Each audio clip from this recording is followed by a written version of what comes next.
You wanted the best.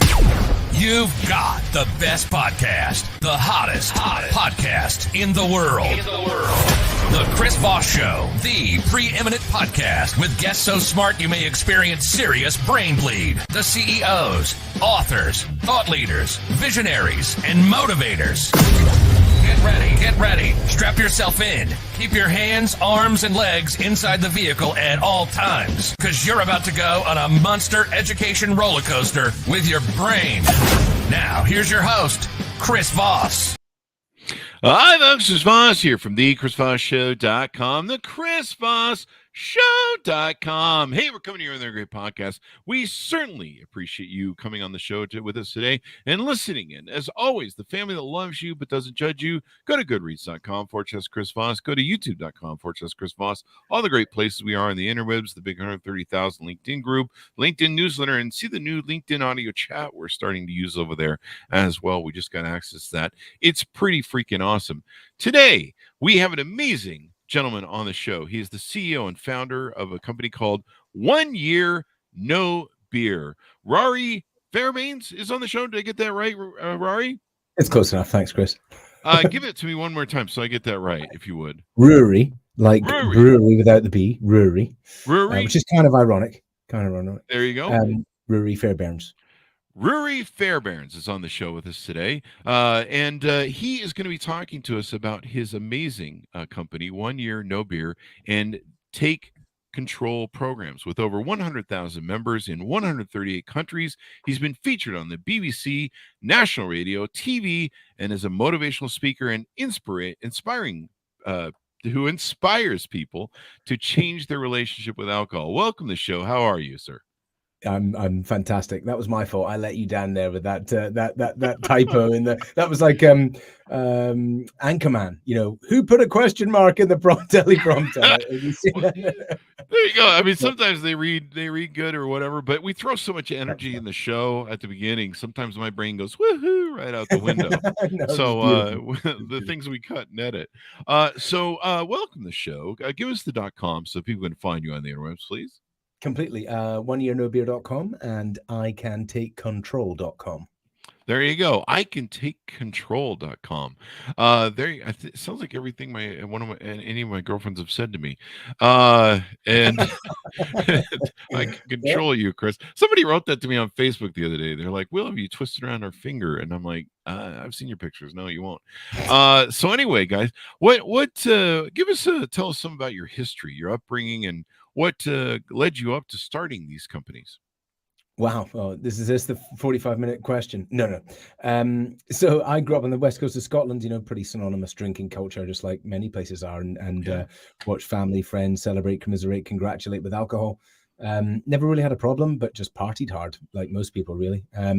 Set about in the world, entrepreneurial world. I set up my first business when I was 15, tried 5 different companies by the time I was 25.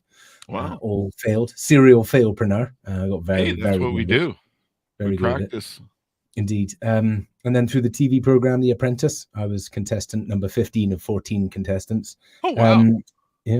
I ended up becoming an oil broker in London. And that's me just whistled you through 26 years. And I in London, very successful career as an oil broker, wining, dining, all of what you could imagine. And a lot of, taking clients out and entertaining and whatnot. And again, I never had a problem with alcohol. I wasn't waking up and putting whiskey on my cornflakes. But I did know that it was, I did know that it was causing some issues in the back of my mind. And I decided one day to take a break from alcohol, and just blew my mind about all the benefits. And so now I just spend my time trying to inspire people to see the benefits of changing their relationship with alcohol. Definitely. And there definitely is, as we talked before the show. I didn't start drinking until I was in my 30s, and I pretty much went on a 20-year fun ride with bottles of vodka. I owned a bikini team and dated models, so there was a lot of Sundance parties that I went to, and things like that. A lot of Hollywood stuff, and I had my fun. But it did reach a point where finally, hitting my 50s, my body was like, and I lost weight, and I started listening to my body and started watching what I was eating.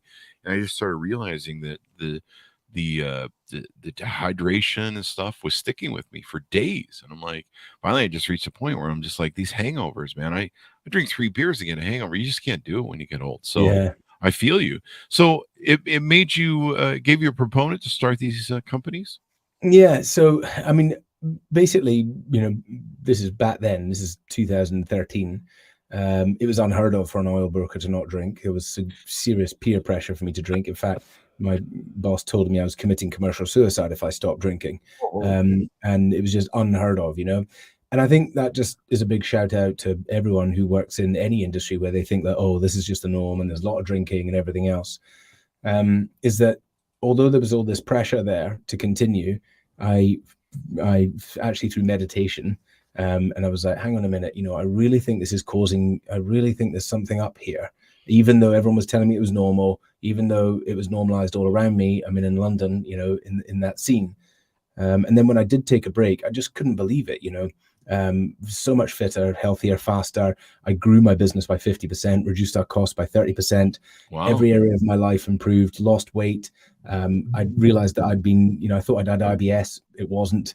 The things, niggling health issues that I'd sort of seen a doctor about, or a therapist or a psychiatrist, a lot of those things disappeared. And I was like, this is unreal. Mm-hmm. Forget about whether you've hit rock bottom. Obviously, greatest respect to everybody who unfortunately get to that place, or whatever that symptom is. Let's just talk about this from an advantageous perspective, right? Let's just talk about this from, hey, do you want to lose weight? Do you want to get fitter? Do you want to get faster? Do you want to be better? Who isn't Googling that? Who is not Googling that every day? Yeah. I want to be more productive. I want to get richer. I want to be more successful. I want to improve how I show up at work. I want to improve my marriage, my relationship. I want to improve how I am with my kids. Right, I want to get rid of these niggling health issues, and it seemed like alcohol was this gateway to it all. So, first of all, I ran around like the guy on the street, hear ye, everybody, you got to stop drinking, and everyone was like, "What are you talking about, mate?" They're like, "What are you talking about?" Exactly. You go and get a drink. You're evangelical. So I was like, "Okay, that's not working. Nobody wants to really see that for themselves." So I said, "Well, how do we get people to realize the benefits themselves? I know, let's create a challenge." And so that's where the idea of a 1 year no beer came from. And it's been enormously successful. We've helped a lot of people not just change their lives, but to go on and change the lives around them and inspire other people to change their relationship with alcohol. And I think fundamentally, this is not a sober community. This is not about not drinking. This is about pressing the reset button so that you have a better relationship with alcohol, whatever that means to you. And we are there to help you reassess your relationship with alcohol. So you don't have to be a fall down drunk, like you mentioned, the person who has whiskey in their Wheaties in the morning. I always had the rule that if I ever started drinking in the morning, that was probably what time to see help. But and I never had an addiction process. I don't have an addiction personality, but there's so much that you gain when you quit booze. I mean, it's a toxin that So you much put to in your body. People don't realize that. That it's 100% poison, right? And we don't need to go down that route because we've all heard that and everything else, and everyone's switched off to that noise anyway because they're so much into the benefits. So that's why we've got to steer it back across to the conversation of something really simple, right? Okay, so just before everyone says, "Oh, this is for addicts," no, sorry. Anyone who's drinking more than 3 glasses of wine a week or 5 beers a week, right? Anyone who's drinking more than that, I absolutely guarantee you'll have significant mental and physical life upgrades if you take a break from alcohol. I absolutely guarantee it. And if you find out that you do the challenge and you go through 90 days or 28 days or whatever it is, you go through 90 days and not drinking, and you get to the end of that and there's no change, please do call me up. I'll guarantee your money back. In fact, double your money back. You'll be the first person in over 100,000 people in 138 countries to call me, because it just won't happen. There's a significant upgrade to be got there for people. And you built this up to over 80,000 members that are part of the 1 year no beer website and community. The other thing is I would notice that after a night of drinking, I would bloat and put on water, and your body puts on water because you've dehydrated it. And so it overcompensates. So it floods you with water, and you carry that weight for 2 or 3 days, at least in my body. And I would just feel bloated. I'd feel just nasty. I would just, I'd just be like, my body would be going, hey, he's drinking, so we got to overcompensate with water, dehydration, the lack of vitamins with the hangovers and stuff. I mean, at one point I reached out to my friend who, we used to drink a lot, and we got into our late 40s and 50s, and I'm like, dude, I'm really suffering, man. And he goes, oh man, you're just getting old. You've got to, start taking electrolytes and vitamin B and take your vitamins before you pass out at night. And I tried gaming that, and that got helped a little bit more, but it just finally reached a point where the bloating, the weight that would go on with the water weight. And then the other thing that I didn't know was that it actually lowers a man's testosterone when you drink. Yeah. There are but there are lots of health impacts from alcohol. I mean, again, let's skip on past that one, right? It's like, sure, it causes cancer. That's absolutely labeled in. Wow. And I think what we'll see over the next certainly 5 years is cigarette style labeling on alcohol drinks. It's going to happen in Europe soon. They've already passed the bill. So we're going to see such a huge change. The world is changing its relationship with alcohol. Millennials are drinking less. The rise of alcohol-free alternatives. There's never been a better time to be reconsidering your relationship with alcohol. There is a key thing here, really, and something that we discovered is what we saw a lot of people every year, for instance, they go, right, I'm going to do dry January. And they would abstain from something. So they'd use a lot of white knuckling, a lot of willpower. They would then change their environment. They would stop seeing their social circle. They'd hide from their friends because they're boring and it's dull. They'd go on Twitter and talk about how crap it is, or count down the minutes till the 1st of Feb so they can go and get drunk again. But all of our drinking is psychological. And so all you're doing is reaffirming the limiting belief that fun, sexy, happy, awesome life is with alcohol, and dull, boring, rubbish life is without alcohol. And so lots of people would go through these months, and they'd maybe have a better relationship for a little bit afterwards from that colon, but then they'd find themselves coming back, and it would come back worse. And many, many people saw this from the pandemic, right? And the impact of the pandemic on the world's psyche was, decimating. And so many, many people got a much more toxic relationship with alcohol. So in looking at this, we said, well, hang on a minute. How do we help people really shift in a very big way? What are the things that actually cause alcohol to show up? And this is where we discovered something really amazing, is that the actual truth is that alcohol showing up like that is actually a gift. Now, I know some people can find this a bit confronting, but the truth is that the reason why alcohol is showing up like that is it's a symptom. And what is underlying are these causes and these behaviors and these things in our life. Now, you can use it as an opportunity when you stop drinking to really start focusing on those things to make sure that they shift, so that the addictive behavior, which is what it is, bad habit, whether it doesn't suddenly come back worse, or morph into something else, right? How many people stop drinking and eat sugar like it's going out of fashion? How many people stop drinking but bury themselves into work or gambling or sugar or caffeine or porn or you name it? Okay, so and when we went really deep into this, we said, okay, well, now that we understand the underlying factors, can we actually create something that enables people to shift in a big way? So in June, we launched a program designed for high achievers, top performers, senior execs, business owners, entrepreneurs. And we want to literally throw the kitchen sink at them over 8 weeks, okay? Because over 8 weeks, what we're saying is we're going to work on significantly on the reasons why alcohol is showing up in your life, so that after that 8-week period, you have a roadmap from which you can control your drinking. Now, control is very different to just not drinking. Control is yes or no, or I might have one, or I'll stop at half, or I'm not going to drink tonight. Control is where I drink, right? I drink as much as I want, whenever I want. I just usually choose not to because I don't want to, and I don't want the impact afterwards, but I'm not bothered if I do. And this is the first program of its kind that I know that is helping people get control of their relationship with alcohol. and it's having enormous success. We've now had over 40 people through the program. We're just about to launch our next one soon. And it's, Cecilia, who came on our podcast, I think she says life-changing 33 times in a 45-minute space. So it's been a pretty powerful program. I can tell you, it definitely works. I used to thought I slept better for drinking at night because I would kind of work really long and then I'd be able to pass out. It's a sugar, so I would actually be able to work longer, and I'd be tired, and I'm an entrepreneur, so I'm like, fuck it, I'm gonna have some drinks, and it would give me juice, man. As long as I was drinking, I was like partying, and I could work longer at night. And then I thought, I would sleep better at night. And I really didn't understand that I really wasn't sleeping better at night. In fact, it was really awful for sleep.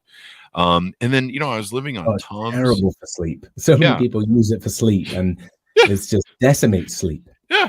And then you wonder why you're always tired and drained and dehydrated. And then I was living on Tums and Rolaids.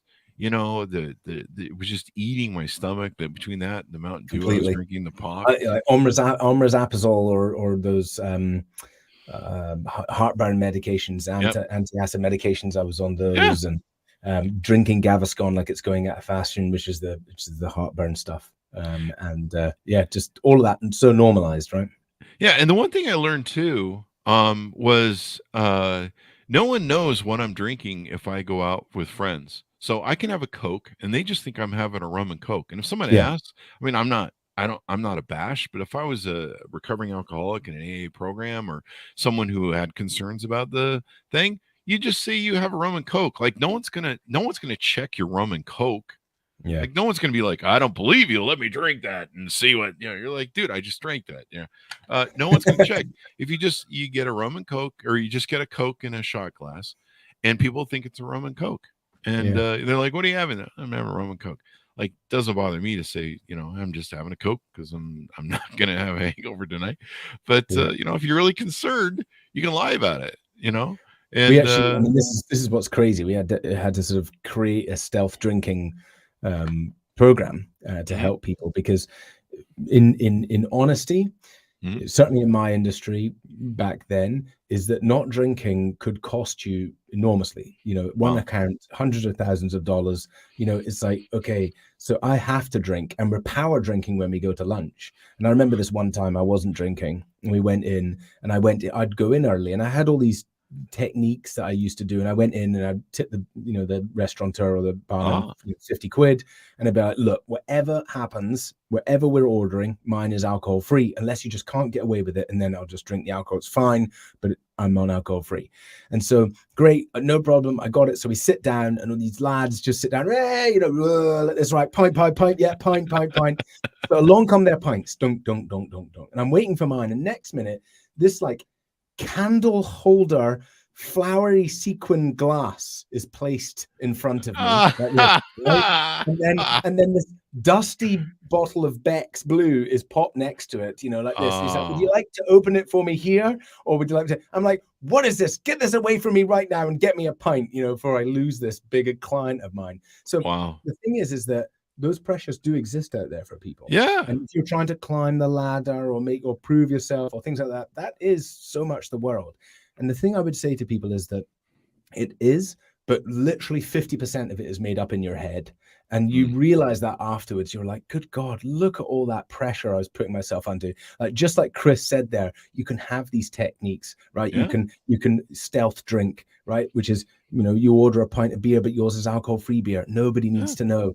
And then when somebody gets you around, pour it in the toilet or the flower pot, and then go and yourself order an alcohol-free version. So there's ways around it. Yeah, normally, like when I'm dating, to just get away from the bill sort of situation when it gets set in front of you, and all that, a lot of times I excuse myself, I go to the bathroom, and I'll pull the waiter aside, pay him, give him my credit card, and that way I'm just like, just make sure this doesn't, or if I'm out with family or somebody, and everyone's gonna fight over the bill, and I'm like, fuck it, I'm gonna beat him to the bill. And so I'll do that.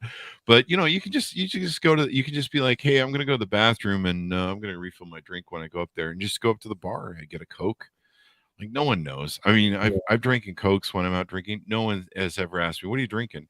they just assume it's a rum and coke or, whatever. It's like, you can even do a Red Bull and it looks like Red Bull vodka, and you're just like, no one knows. And no one's gonna check it. Like, no one's gonna be like, give me that.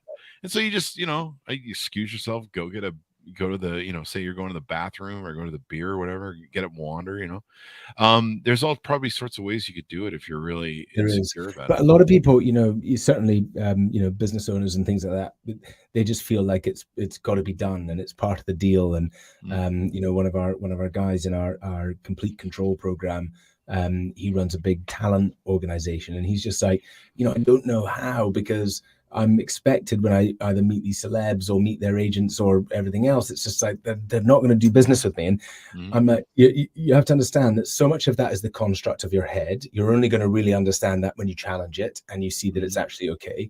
And the second thing is, you could always do what I did as an oil broker. And I just hired 2 juniors and I took them to lunch with me. And I said, these guys are drinking for me, so make sure you go hell on them. Right. And people just used to think that was absolutely hilarious. Now, I'm really sorry to the guys. They have liver issues now. No, they don't. They're actually very well. They now took over my business and are very wealthy young lads, so they're fine. But it was a much better tactic. So there's ways around it. And I think so many people are caught up. Either it's become this prevalent thing at home, and so for many people now, it's like there's these factors of boredom. We went through the pandemic and it was just so easy. It was so easy to just slip into something and carry on and everything else. And these habits became more and more ingrained. And now it's like, hey, I have control of so many areas of my life. Like, I've clearly demonstrated I dominate in business. This is our customer talking, and many people out there, right? I've dominated in business. I've been successful. I'm able to control so much. And yet I feel this thing is just out of control. And that is where we can help the most. We really want to help people dial in the reason on why that's coming up, but most importantly, not roll the dice on. I'm sure most people would nod their heads on, I've done a month before, but it didn't really make much of a difference. I came back to where I am today, and that's the thing. There's a massive difference between just not drinking or stopping drinking and actually changing a relationship with it, and that's why we created our programs. That's awesome. And the other thing is too is you mentioned this on the website, fatty liver. People that with their livers, they can really get messed up, and your liver will store 40. I think it says by the end of 4 weeks, you found participants in a study had lost an average of 40% of their liver fat and 3K of body weight. 3 kilogram of body weight. I mean, this is from Professor Moore. I think you're reading his study. He did the largest ever study into a 4-week break from alcohol. And amongst those, cholesterol lowered, lost weight. I think on average, people lost 4 kilos or so. 40% reduction in fatty liver, blood pressure dropped. Right. Pause. We put into our community, what one reason would you give somebody to change their relationship with alcohol? It had 500 comments in 24 hours. And I would reckon maybe, 500 of those were unique. There was 750 comments, 500 are unique. And there's all sorts of things like there. Slept better. My eyes are brighter, my hair improved, which is a really important one for me, as you can tell. Anyway, so, but the thing is that most people don't realize. So stepping back again, Professor Moore said that, and this was published in the New Scientist, if this were a pill, if the results of a break from alcohol were a pill, then this would be a multi-billion-dollar industry. And do you know what I think about that for a second? I think about, 1 in 3 people now taking antidepressants, and yet alcohol is a depressant. I never put that two together. That's hilarious. Flag that one up there for a second. So those two are completely contravening. And alcohol is so interesting because not only is it a depressant, but it really feeds anxiety. Now, I know you know that, right? You wake up hangover and you're like, fuck what I did last night. Oh God, blah, blah, blah, blah, blah. But that anxiety has a long half-life, right? So one session, right, followed by another session, that's a week long of anxiety. Then when you go again in the following weekend, you've now increased that long. And people don't realize, right, that they're taking anxiety medications. We had a woman who came to our program and she's like, I have been in and out of psychologists, psychiatrists. I've been on every anxiety medication there are. I've had brain scans, and nobody was like, oh my God, you need to stop drinking, right? And she was like, I'm 90 days in, and I've never had this reduction in anxiety in my life. And That's awesome. What is going on in the world? So the point being, there is this magical pill, right? This magical pill that can give you so much: lost weight, clarity, energy, your productivity back, reduced anxiety. I mean, 500 different things if you ask my community. And it's there at your fingertips, ready for you to take. You've just got to step over the line and take it. So you can see I'm pretty passionate about this subject.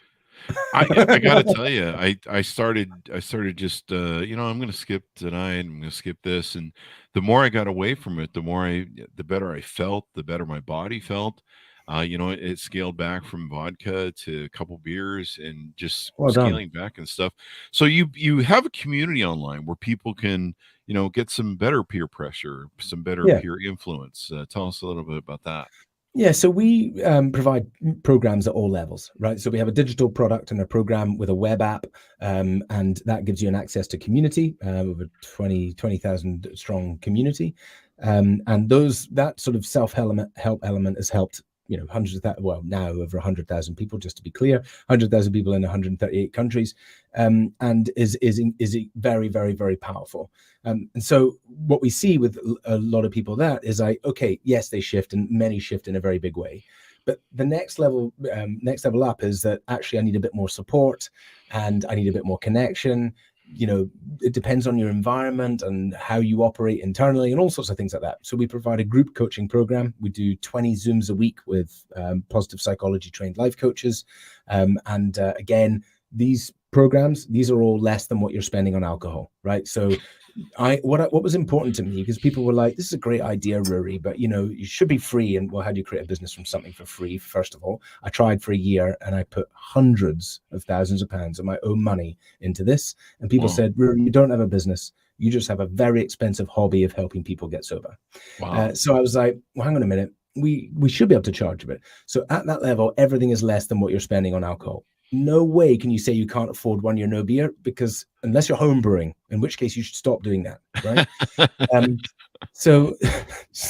And then we were like, okay, now we want to take things up to a higher level. Now we want to be able to produce programs which are all in. And so up at the top level, we then have our one-to-one coaching programs, and finally, right at the top, this is our flagship program, Complete Control, which is that 8-week program I was talking about.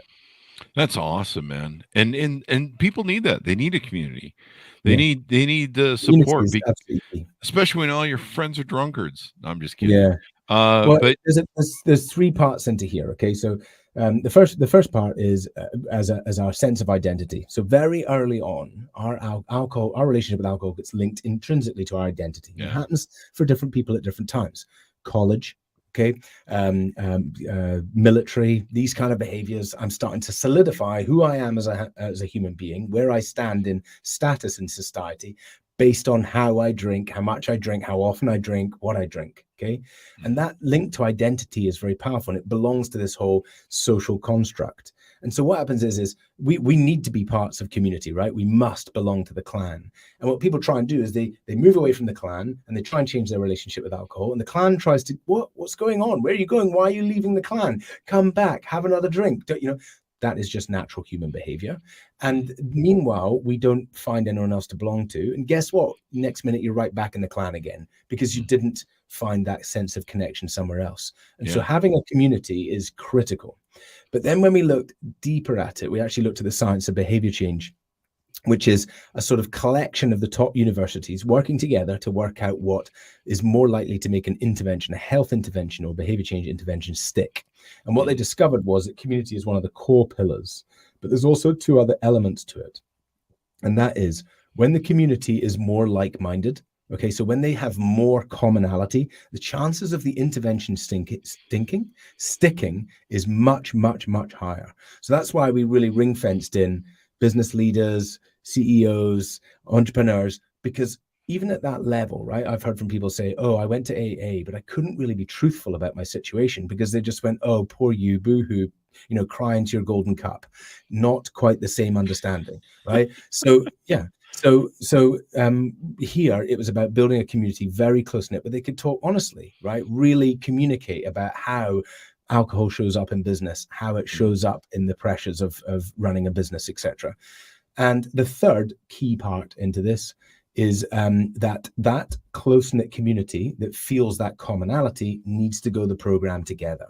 And so this was why we then put these into cohorts so that we get a select group of people. And at this precise moment, the one next starting is on the 25th. And that's about 20 people going through the program at the same time together. And it creates massive change. So yeah, it's really, really interesting stuff, how our brain is mapped around our relationship with alcohol. And so how do people get together with you guys, sign up for the different programs you have, and get aware of what's going on? Totally. So 1 Year No Beer is our main site, oneyearnobeer.com. And there you will find the challenge, which is Reset and Realign. That's a 90-day challenge to change your relationship with alcohol. And when you look through that, there's also the group coaching element and also the coaching element on there. If you want to just get control of your relationship with alcohol, you're not ready to stop drinking just yet, you'd like to try and moderate, cut back a bit, and you want support, rules, and how to do that, then you go to icantakecontrol.com. And inside icantakecontrol.com, you will find our program called Complete Control, which is specifically for business owners, entrepreneurs, leaders, etc., who want to transform the reasons why alcohol is showing up in their life. There you go. It's a good journey I think people should go on. And like you say, it's really tied to identity. And so one of the issues that people have is you've got to change your mindset, right?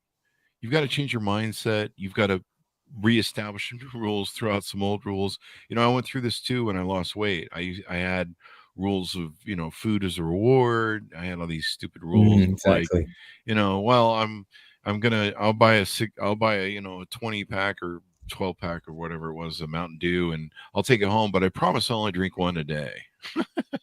It's in your house, it's in your mouth was one rule I learned.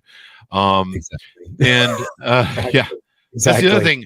That's the other thing I learned, that I equated from food to alcohol. I quit buying booze, and it's like, okay, I do the same thing with Coke. I love a good Mexican Coke because it's got the old original sugar in it. Here in America, we have all this high fructose corn syrup. I'm not sure if you guys have that over there anymore. Yeah, it's kind of illegal. But not as much as you, but yeah, it's in everything. They put it in Wheaties.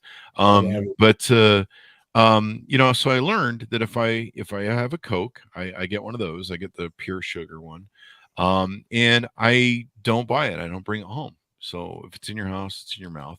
And so if I get a hankering for Coke, I've got to do a bunch of work, get in a car and drive and go get it. Same thing with like chips, potato chips or something. So I make myself work for it. And most times I'm lazy. So I'm just like, I don't want to go drive over there. I don't want to mess with the traffic and stuff. So not worth it. But yeah, you have to change the rules and the mindset if you want to talk about that a little bit. Yeah. So I think there's quite a lot there, because on the surface level, yes, and you can do a lot with that. So for instance, like the take control elements of it, it's creating structure and boundaries. It's changing some of the mapping in your head. So we've made all these maps in our head. Alcohol equals fun. Alcohol equals relaxation. Alcohol equals sexy time. Alcohol equals, switching off from the kids. It's just the math is there. And until we actually break that math and create a new map so that we understand that there is alternatives for fun and there's alternatives for relaxation that are better and healthier for me, we're always going to reach into that. But one thing I just want to circle back on and challenge is that you said I'm not an addictive personality. And I'm just going to challenge that for a second. What is addiction? Addiction is a compulsive behavior that you do even though you know it hurts you. Under that definition, we're all have signs of addiction in our life. In things that we do and stuff. And the thing about this is that work is an addiction. Our phones are an addiction, right? Binge watching Netflix is an addiction. Social media is an addiction. So it is absolutely prevalent and it's there.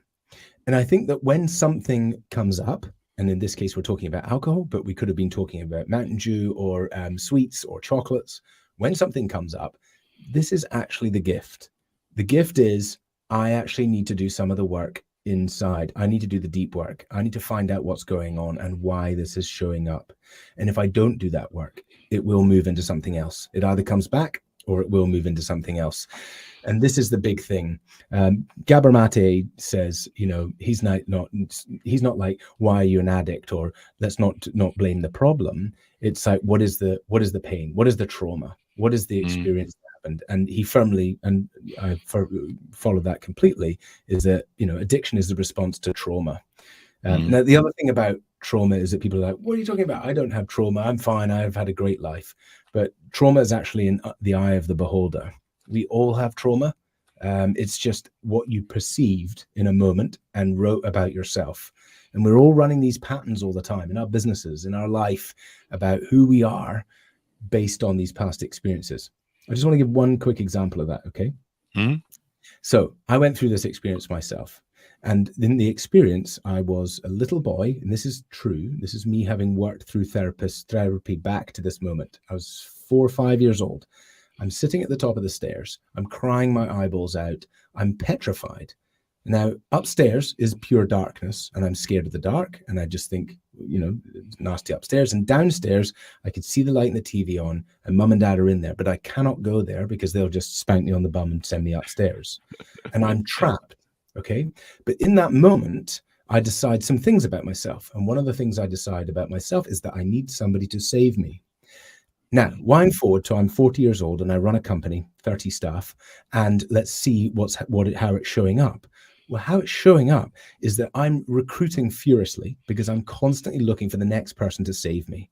And I'm looking and I'm creating situations in the business that means it's suffering and in pain. And I'm trying to reach quickly for experts and gurus and leadership team and all this thing. Come and save me, which means two things. One, I hire quickly and just grab people in. And two, I put way too much pressure on them to be successful. Wow. And that's just one element of how a moment in my life when I was younger is a repeating pattern in my life. But what's amazing about that example is that what we've shown is that when you are aware of it, it reduces its impact on you significantly. But most of this stuff is all subconscious. We just don't realize the patterns that we're running. And so this is some of the work that we help people do, is to recognize the patterns that they're running, how that's controlling them, and where it actually came from. Really, really powerful stuff. So definitely, again, it's not really about just changing a relationship with alcohol in the deeper level. We want to use this excuse of changing a relationship with alcohol to really focus on shifting some of the things in our lives. It definitely, I mean, people need to sit down and look at what's impacting their identity, how they built it. That's what I had to do with losing weight. I really didn't, with losing weight, I went veganese for a while, veganish. There's 50 million variants of veganism, and I get hate every time I say a little bit of what it is. But basically, I just started eating more vegetables. Like even now I have a salad every day. I prepare it. You might not like the dressing, vegan people, but I mean, it's I mean, I'm having a bowl of spinach and there's a bunch of char in there and a bunch of other stuff. And then it has like just piles of all. I mean, I make a great salad, and that's kind of the real hack is to make it taste great. But in the end, I mean, I'm eating a bowl of spinach every day. I mean, it's healthy as hell. Beats what I used to eat. And hacking the brain, hacking your identity, hacking all these stupid rules that you make. It's really interesting, all the crap you make, and half the time just admitting that you might have an issue and saying, hey, let's deal with this, is sometimes half the battle. Once you identify it and just go, well, what could happen here? And after that, I just got really in tune with my body. And I was just like, I just really don't like how much weight I gain, how much water weight I gain after I drink. I don't like the dehydration. I started really tuning on my body and listening to like, well done. And my body just doesn't like this. And, I know it's bad for me.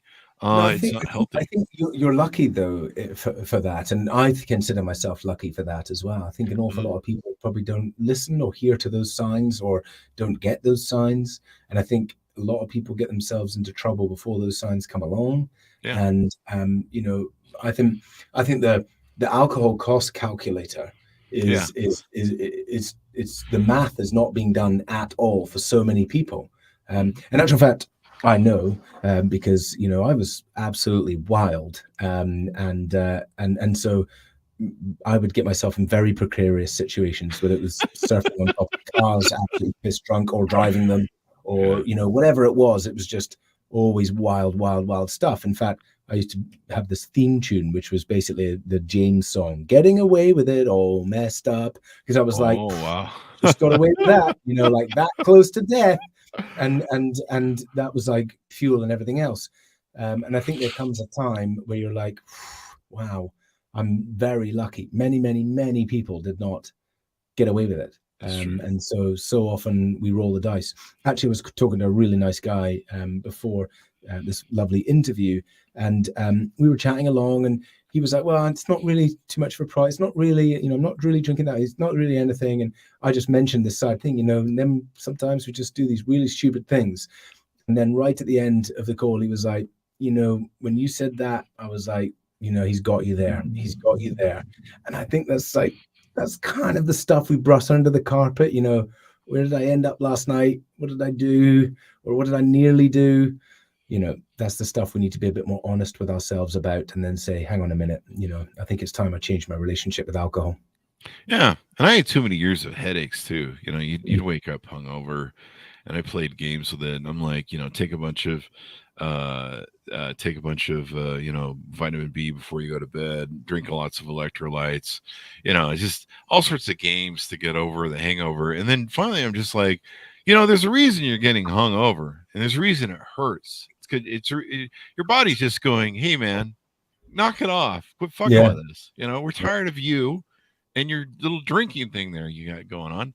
And I gotta tell you, I haven't had a drink in, I don't know, a year or two. I quit during Corona, the COVID crisis, and I'm happy.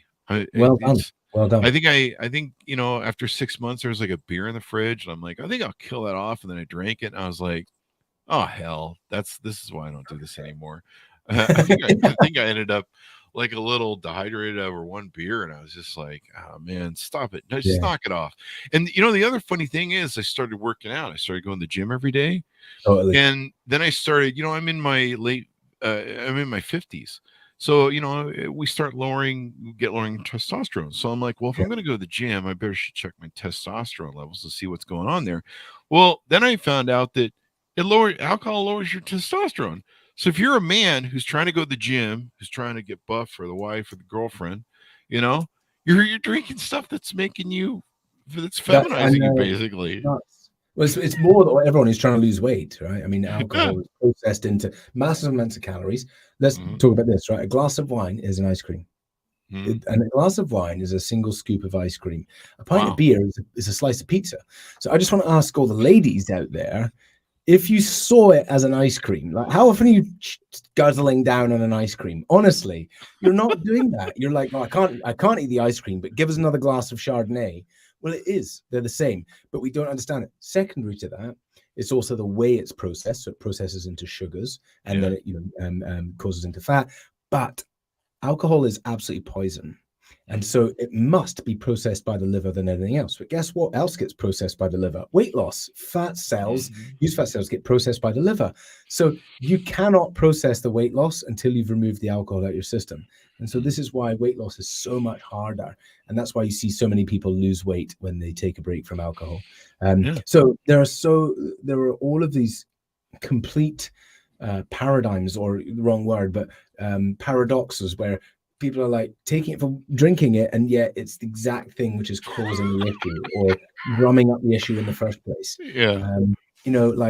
For me, right, ADHD, alcohol's like the worst thing possible. If you're ADHD, it's just so unhelpful, and it's crazy. So I totally agree with you. Let's plug your podcast too. You have a podcast that talks about stuff and helps support people. 1 year No Beer podcast, OYNB podcast. We're currently on series 2. We're just drumming up the exciting series 3. And last week we hit 1 million downloads. So that is awesome, man. Congratulations. Welcome to the big club, man. That is awesome. 0.05% of podcasts ever make it there. So most podcasts are complete. I mean, this came from one of the big hosting companies. is 80% of podcasts fail by episode 7. The other leftover 20%, 80% of those will fail by episode 20. It's just it's a pedestrian sort of business that I really get pissed off at after doing it for 13 years, because it's just people. I get people are like, hey, I have a podcast. I'm like, no, you have an episode, and they think that you just get a mic and somehow you're, and the first thing they always say to me is, how to make money doing this? And I'm like, I don't know, maybe you should see if you're good at it first.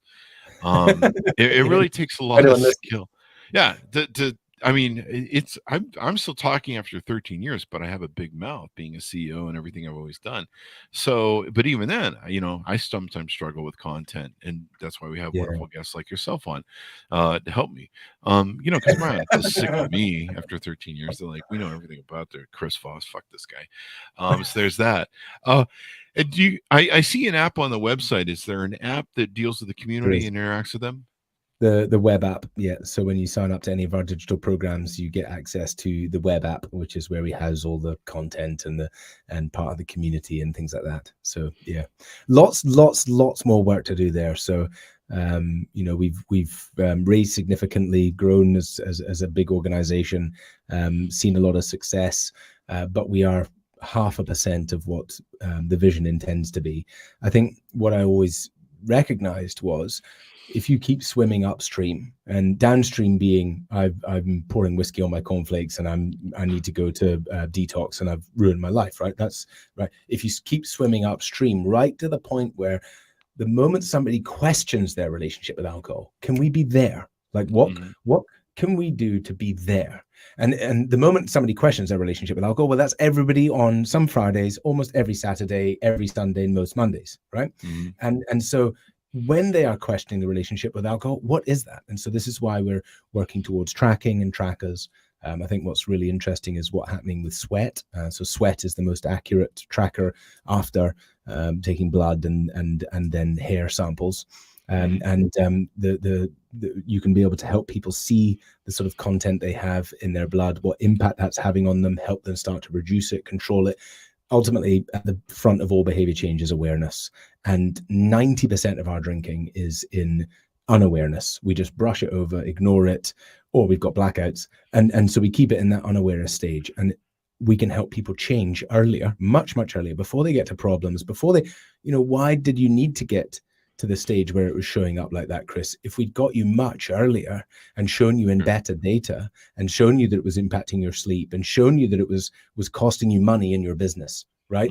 Then you'd have been like, hang on a minute, what am I doing this for? This is nuts. So that's what I want to do. I want to be able to swim upstream and help people earlier. And those rules are so important. The rules you make for yourself are so important, because you BS yourself, you con yourself, you make these rules that a lot of times are just excuses for bad behavior and to be an awful person.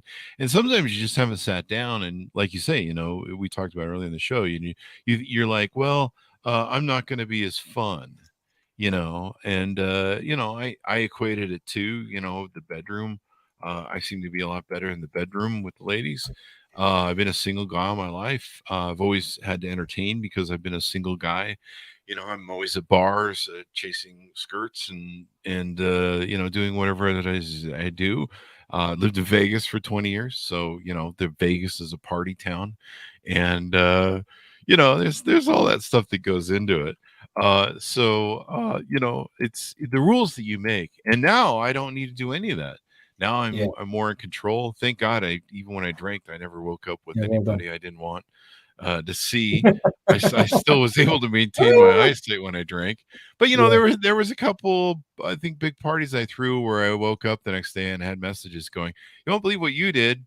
And I was like, "Really? What?" Or usually it was something I said to somebody. I was like really a jerk. Totally. And I wasn't an asshole drunk, but one of my absolute clangers I'll never forget is being at this party.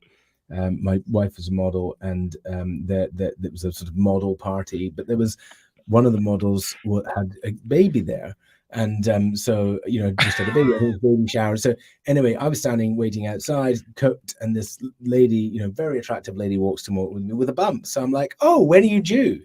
And she's like, "Oh, I'm not pregnant." And then I tell my wife this, and she's like, "Oh my God, she's the one with the eating issues and the problems, psychological." And I was just like, "I am never saying that ever again." Like, just never. Those words are never coming out of my mouth again. Yeah. So yes, Well, the model party, you just figure everyone's doing the coke and the meth. That's what keeps them skinny. I'm just kidding. I used to own a modeling agency and a bikini team. That's where the joke comes from. I love it. But yeah. So anything more we need to touch on or tease out before we go? No, the only thing I really want to say to people is hopefully some of what I've said has resonated. Whatever you do, if in the back of your head you're asking yourself the question, am I drinking too much? You are. Mm-hmm. And I guarantee you that the other side, like taking some moments now to say, right, I'm going to think about taking a break, or I'm going to change my relationship with alcohol. You know, it's a great time now. We're in October. We're coming up to December.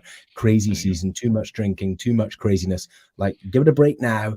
We can help you, but just go and find out local help or anyone or whatever support, or if you feel like you need to do it on your own, but just give it a shot. It's the one thing I can recommend you. It is the one thing. It's like the one ring to rule them all. It is the one thing that will open up the door to everything else. It'll open up the door to the exercise, to the focus, to the clarity you want, to the productivity you want.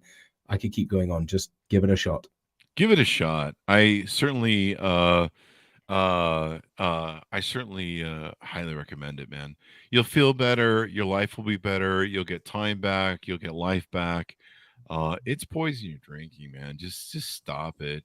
I mean, I hate to give people a plug, but you know, pot is so much more healthier than alcohol. I've done so many stupid things, and know so many people have done stupid things on alcohol. I don't want to give people another addiction, but I'll plug that. But you know, I think there are many drugs which are much, much better. And Professor David Nutt proved it, right? He said the world's most harmful drug is alcohol by a considerable margin. I would agree. The individual who takes it in society around, it's the most prevalent, and the impact on the body and the mind and everything else. There are way better drugs to be consuming. And what's ridiculous is many of them are illegal, but they're actually healthy. In fact, what we're proving is they're therapeutic. They're helpful for exactly what we're trying to deal with. Psilocybin, MDMA, LSD, these things are proving transformational for addiction and trauma therapy and helping people, and they're illegal. And it's to me, I tell friends now, I'm like, alcohol really should be illegal, but you know, I think we tried that in the 1920s here in America. But not so much. It's funny. You go to work out and then you drink, and so that lowers your testosterone, and you're trying to work out to get testosterone so you can build muscle. So you're screwed there. If you're a woman, you're trying to lose weight. Drinking the wine, aren't you, Chris? Yeah, well, dude, I learned that, man. You know, I'm old, man. We're trying to preserve whatever we got going on here. Exactly. I tell you one thing that's really important as well is not just to sing the sober message, because that is what makes people avoid it so much. Yeah. I just want to let you know, I drink as much as I want, whenever I want. I just usually choose not to. And I think that's what most people want. I think most people want a better relationship with it. And that's my encouragement is to get out there and get a better relationship with it. And if you need any support whatsoever, then just come and check us out, because we are the experts. Try it. What can happen? What can happen bad? Like, seriously, what can happen bad? You're going to feel better. Your body's going to start communicating to you that it loves you. It's like, we like you. We like this new you. You should keep doing this. You're going to feel, we're going to make you feel really good. And you're going to, just get a better life. So give us the .com one last time so we can have people check it out on the interwebs. oneyearnobeer.com and icantakecontrol.com. There you go. Thank you for coming by, sir. We really appreciate it. Very insightful stuff, and helping people improve the quality of their life. Gotta love it. Thanks, Chris. Thanks for having me on, and well done on your journey. Thank you. Well, it's a journey that the process, I'm still trying to eat healthier and healthier. And, every now and then we go out and eat a little bad, but we have the salad a day, and I do intermittent fasting every day. We start the day with coffee, no sugar, no fat. And we go as long as we can. We try and stick to a 16-8, where you fast for 16 and eat for 8. We try and do that every day. Sometimes you get off. If you live alone, is you and the dog, or you and the mic? It's me and the dogs. And so it's easier. Are they fasting? Huh? No, Are they- no, they eat whatever they want. But I usually feed them doggy treats, so I'm not tempted by what they're eating. Yeah. It's I think I might have gotten really hungry one day and tried one, but there's those chew sticks. But it's easier for me because I live alone, because if it's in your house, it's in your mouth. That's one thing I've learned. And it's harder for people when they have a family and the family's dieting. So you got chocolate and pop and all that crap and thing. But me being single, it's easy to contain. And intermittent fasting, I've just gotten used to it. It's really healthy and easy. Exactly. Totally. And you know what? You get more done. You're actually Yeah. fired up and you have a little bit more energy because your body's like, we need to hunt for food. You're like, no, you're fine. You'll live. So there you go. Thank you, my audience, for tuning in. We really appreciate you guys coming by the show. I highly endorse it. Check it out, because my life has been better for it. I wish I would have started earlier. Don't make my mistake. And I've lost a lot of weight quitting booze. So there you go. I'm walking thing for it. People hate me. They'll be like, you lost 2 to 3 pounds a day there for a while. It's that's how much crap you're putting in your system and killing yourself.